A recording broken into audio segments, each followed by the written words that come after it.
So there's a conversation in the trans community around whiteness that cannot be ignored and that must be continued to be amplified. It's important to keep this momentum going around the conversation of whiteness in the trans community for many different reasons. Obviously, the Trump administration is trying to dismantle the trans community. And yes, ultimately, all trans people will be impacted by this BS. But let's ask the question, who's going to be more impacted by the Trump administration in the trans community? Black, brown, indigenous, and disabled trans people. And who's going to experience the most racist part of the trans community? Black trans people. So when I get up and say, do not interrupt a black trans woman when she's speaking, it's because I'm about to speak truth, light, and power on the record.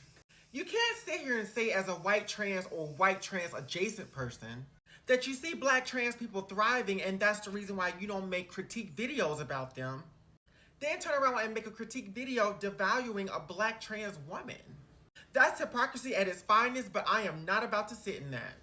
But let me say this, calling out white trans people in spaces where they do not belong triggers white trans people who have been benefiting off of racism, microaggressions, and anti-blackness, amongst other harmful semantics. Which in my opinion explains Buck Angel's whole platform. But white trans people like Buck think that it's going to get them widely accepted by transphobes that only want to see him make a fool out of himself.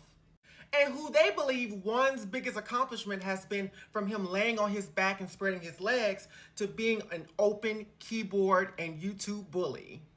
In my personal opinion, as you can actually see. Mainly because he's bitter that trans and non-binary people are openly thriving and being who they are. But the conversation around white transness should definitely continue in the trans community. Let me know your thoughts.